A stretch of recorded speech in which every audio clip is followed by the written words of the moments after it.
humbles you. And it humbles you because you didn't do it alone. Hindi naman ito yung nakarating ako kung sino ako at kung ano man ako ngayon. Sabi ko nga kanina, I am who I am. Nakatapak pa rin ang pa ako sa lupa. I've known you guys for a long, long time. And I am where I am, not because I did it alone. Narating ko ito because I am a beneficiary of the kindness, of the mentoring, of the love, of the patience of so many people. So, at alam nila yun. Alam nila, ang dami kong pinagdaanan at including the experiences, the good and the bad ones. Lahat yan nagiging kasama doon sa kung sino ka man ngayon. And I am no exception.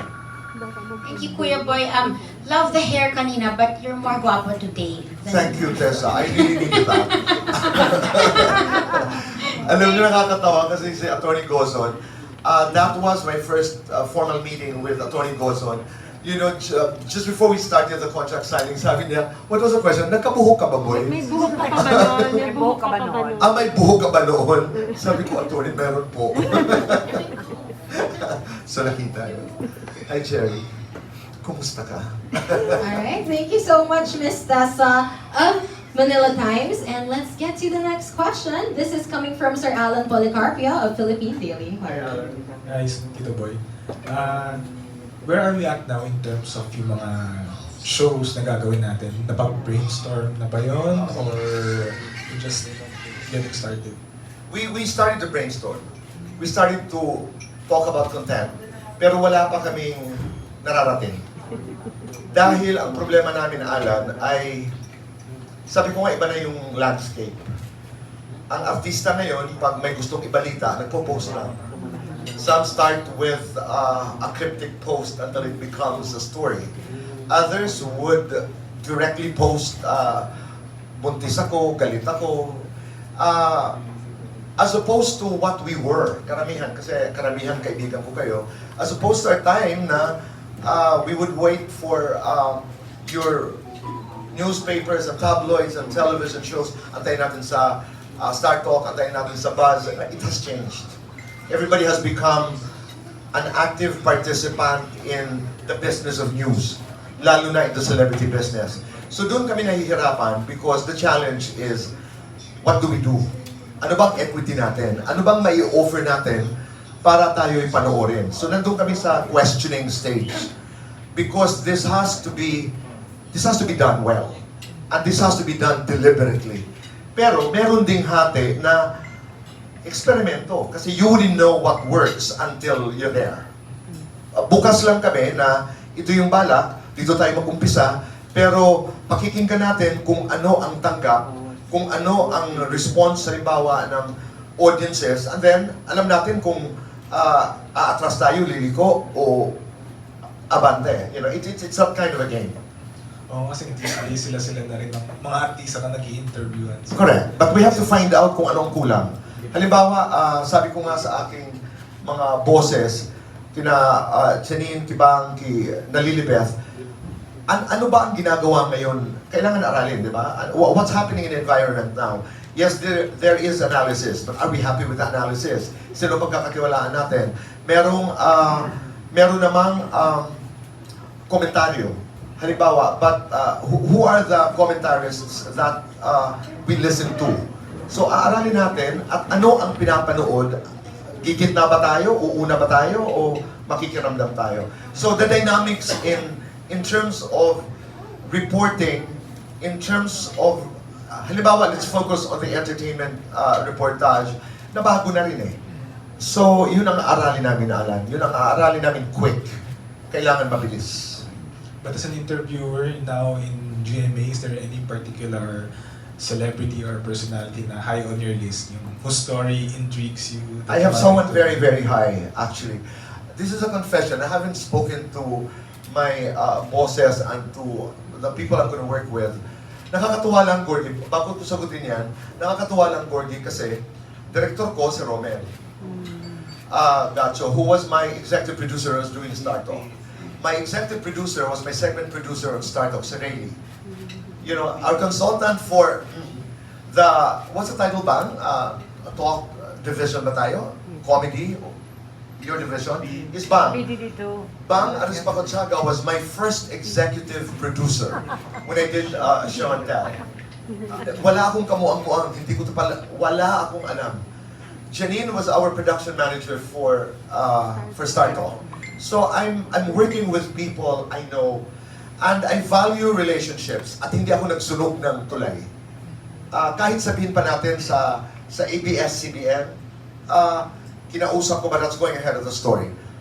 But going back to who is high on my list, just before we started this press conference, hindi ko talaga matiis. I had to call Mike Enriquez. He took my call. I will not, it was a very private conversation, but I'm really hoping, he's a very dear friend of mine. Hindi ko man nakikita si Mike ng kasing dalas ng gusto ko dahil hindi lamang sa magkahiwalay kami ng tahanan noon, pero he has been a friend, a constant friend. Minsan may pinag-uusapan kami, minsan wala. Minsan, just to say, like today, sinabi ko lang, Mike, nandito na ako, nagbabalik. Sabi sa akin, saan? Nagbabalik. Obviously, he is not, and he was not watching television. So sabi ko, nagbabalik ako sa Channel 7. Sabi ko, and I could not imagine not letting you know. I mean, considering my relationship with Mike. At ang sabi ng aking kaibigan, I would not have forgiven you had you not called me. So, he's really high up there. I know this is an entertainment show, but, yeah, I mean, the boundaries in terms of interviews have been blurred. So, yun. And of course, I'm going to go for the heart evangelistas of this world and the beautiful Marian Rivera, and I'd love to do Maine and Arjo together. I'd love, mga pangarap lang ito. I'd love to be able to do the younger artists na hindi ko pa masyadong kilala, the Julie San Joses, the Barbie Fortezas. They were in my class because when I was with ABS-CBN, I would give hosting classes for GMA artists. So I knew them from that encounter, from that engagement. Sino pa? I'd like, marami akong high on my list, mga highs on my list. I'd love to be able to do Carla Abellana. Popoy, if you're watching, let's talk. Maninikluhod ako. I'd love to be able to do an interview with Alden. Alden is an old friend of mine. I've known him even before he got into the business. Tom Rodriguez. The sexy Dennis Chilio. Para sa akin yun ang gwapo. And Jen, ito'y walang mali siya. Of course, I'd love to do an interview with Jen. I'd love to do an interview with Paulo Contes. And many others. Sino pa bang mga top of mind? Wow. Yun more or less, we can start there. Pero kung nanonood ka hard, Marian, and they know I'd love to start with them. Kailangan ko ng tulong nila, tatanggapin ko yun. But I'd like to be able to do meaningful and fun conversations with them. Lastly lang, Tito Boy, at a time na a lot of people are pivoting toward digital media, why do you insist, or why do you still want to return to television? I believe in the power of, it's an entirely different power. I believe in the magic of television. Alan, ang training ko kasi television. So, hinahanap-hanap ko talaga. Hinahanap ko talaga yung disiplina siguro. Kung hindi man disiplina, yung hinahanap ko siguro yung how it is to do television. Matagal, I got into social media, I got into YouTube, I got into TikTok, I got into Facebook. Pero alam ng marami na hindi ako native. But I know enough to be able to engage on various platforms. Pag gumagawa nga ako ng YouTube, 3-cam setup ako eh. Oo, sanay ako dun sa ganung... hindi ko sinasabi that one is more or less than the other. Mas kilala ko lang ang telebisyon. And I wanted to go back to television. I wanted to go back to what I used to do. Thank you, Tito Boy. Salamat. Congratulations. Thank you.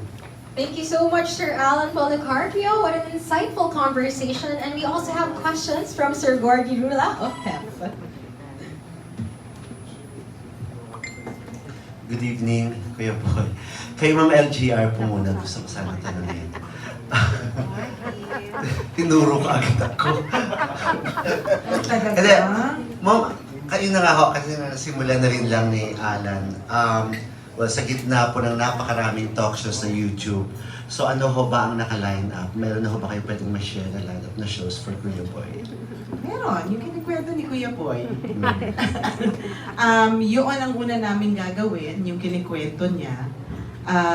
Abangan nyo na lang. Kasi we're in the process pa of really, yung anong, hinihimay pa namin kung ano yung pinakamaganda na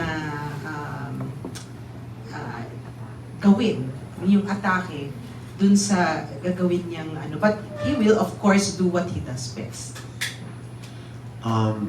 Na iba of course ang mga napapanood natin sa digital, sa social media. Yes. But that doesn't mean that we do not have something on social media. We will. Definitely. It's going to be part of what we will offer. Opo. May nagpatanong din, ma'am. Eventually daw po ba ay magkakaroon ng executive position si Kuya Boy? O yung show lang? Mag-a-apply ako po. Tanong natin sa boss ko. Di, pero sasagutin ko yan, Gord. Kanina, when I met Thanks, executives, like, si Oli kasi has projects, no, if I can talk Yes, about yes. it. Meron siyang master classes. Ngayon, we had an exchange of text messages. At ang sabi ko nga, that one I'm interested in, yung kanyang master classes. Dahil maganda. At saka, noong, I was talking about how some master classes started in other institutions.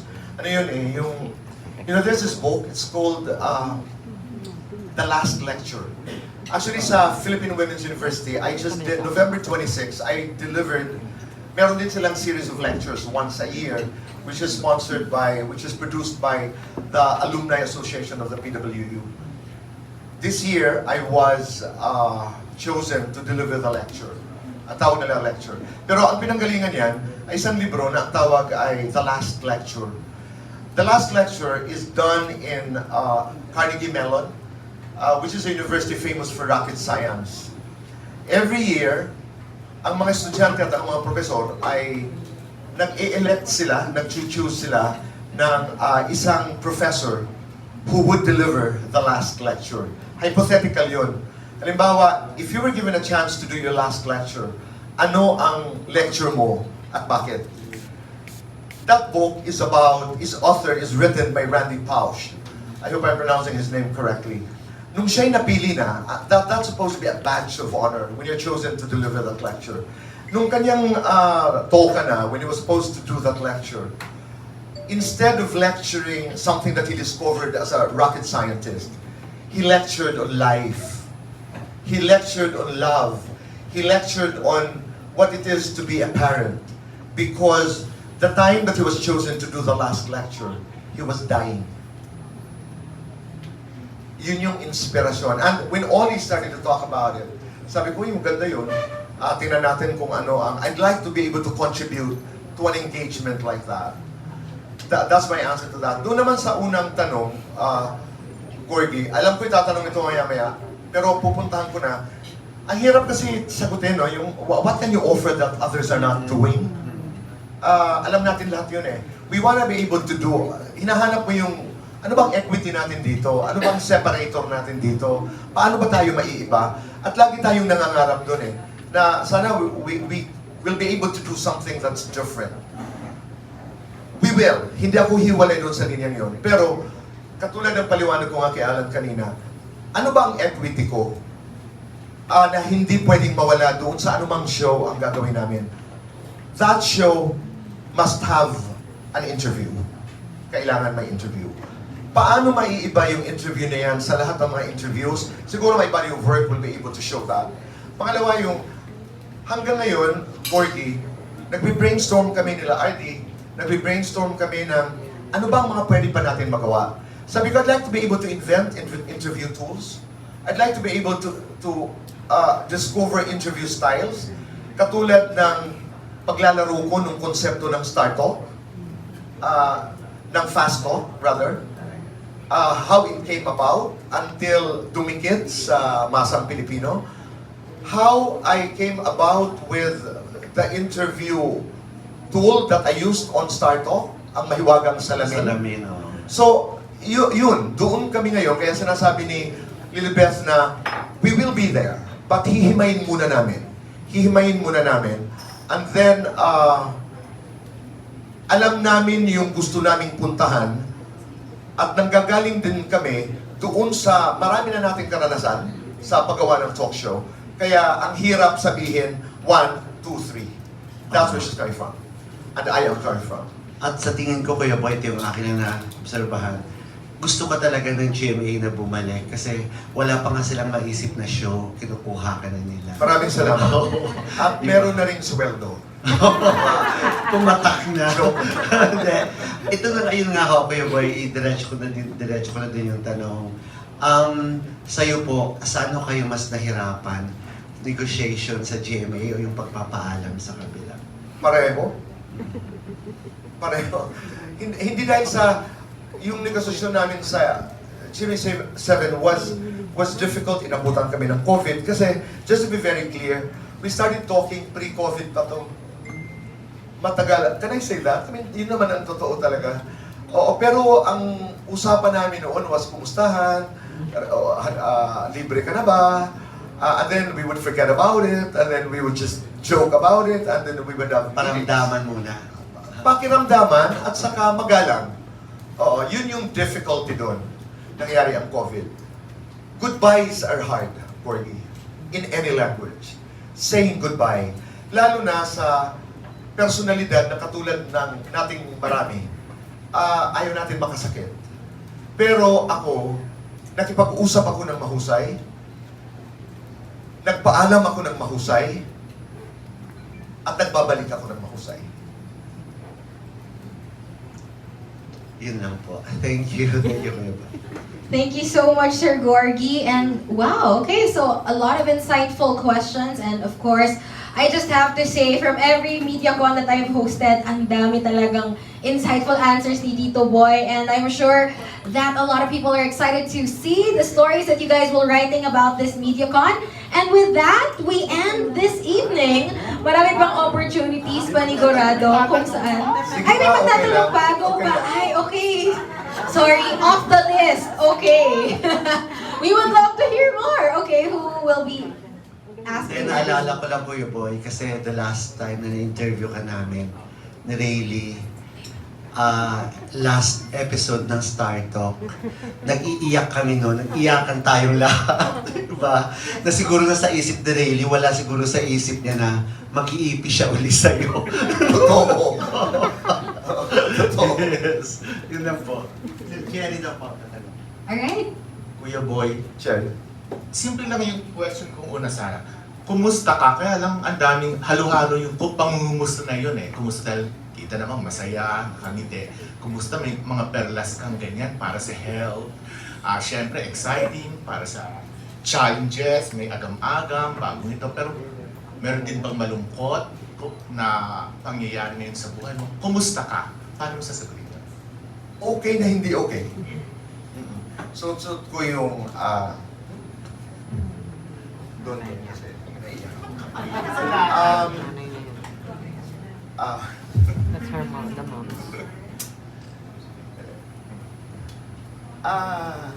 Wow. Yung nanay. Tama ka, Jerry. I'm okay ba naman? Okay. Okay ako dahil laki nitong pagsalubong sa akin ng GMA 7. I am deeply, deeply grateful. Mula kay Atty. Gozon, kay Lilibeth, hanggang kay RD, kay Cesar Cosme na nakasama namin sa mga meetings, kay Loy, kay Bang, kay Janine, lahat, kay Rayleigh, Romel, I'm okay. And I am honored, I'm deeply honored by the welcome that I have been given. I'm deeply honored. But I'm not okay. I'm not okay dahil nakipag-iyakan din ako habang nagpapaalam. Pumanaw ang nanay ni Bong, may partner kahapon. It's not easy. It's not an easy. These are tough times.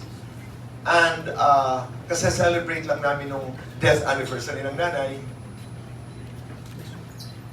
Katulad ng marami, alam mo yung halo-halo, yung pakiramdam mo.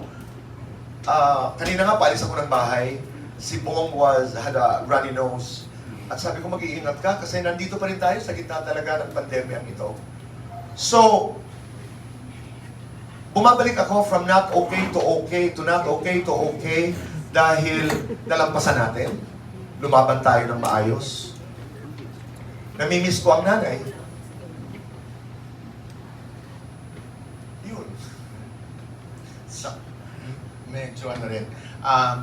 Nung panahon na mag-e-eleksyon, bugbog ka, durog sa mga batikos, nanahimik ka. Hindi mo sinagot yung mga... Sasagutin mo pa ba yun? May tamang panahon ba para ikwento mo kung ano yung nangyari? That's for another engagement. Pero tama ka, I will have to tell my story at one point. I will have to tell my story. Bugbog ako sarado, lahat na yata ng salita na gamit na laban sa akin. Pero Jerry, ipinagtanggol din ako ng maraming tao. Maraming nagmamahal pa rin talaga. Marami ang nagtanggol, maraming nagmamahal, marami ang pumukol ng bugbog, lahat ng klase ng pananakit. Pero doon ko na-realize na iba na talaga ang mundo. Doon ko rin na-realize na hahawak ako, aangkla ako doon sa mga taong mahal ko. Sa mga taong, kaya katulad ng halimbawa, somebody asked me earlier, how do you handle bashers? Sabi ko, hindi naman bashers. How do you handle somebody like Bong? You know, Bong, my partner of many years, would tell me, after halimbawa, a good interview, I felt I did a good interview. So I go, Bong, ganda ng interview ko. Ganda mo, kalbo ka pa rin. You know, somebody who doesn't take you seriously, but who treats you the way you are. Kaya ang ipagmamalaki ko lang, Jerry, sa lahat ng pinagdaanan ko, taas, baba ng karera ko, gusto mo man o hindi ang trabaho ko, may inuuwian akong pamilya at mga tao who love me without conditions. Yung mga nagmamahal sa'yo, mas marami ba yun? Considering na parang, kumbaga yung mga nakaraang buwan, may mga nawala kang kaibigan, parang dahil sa pagkakaiba ng pananaw, wala. Kumbaga yung sa mga nakakakilala talaga sa'yo, walang nawala dun sa mga itunuturing mong tunay na kaibigan. Palagay ko mas marami akong kaibigan. Iilan-ilan lamang at nagdadasal ako na hindi masyadong malalim yun. Nagdadasal ako na sana yung pagkakaiba-iba natin ng pananaw, our different opinions, sana will not define our relationships. Naalala ko lamang yung isang symposium that I hosted during COVID, pre-election ito. It was an Asian forum, Zoom lang, that I moderated, and we were talking about polarization, yung pagkakahati-hati, pagkakahiwa-hiwalay, na sa Singapore daw ay ang polarization ay benign, samantala ang Pilipinas ay predatory, na pag hindi mo halimbawa at pag hindi mo naiintindihan ang choice ko, bobo ka or bobo ako. Palagay ko bahagi ito ng paglalakbay natin towards, let's say, political discourse, mature political discourse, or mature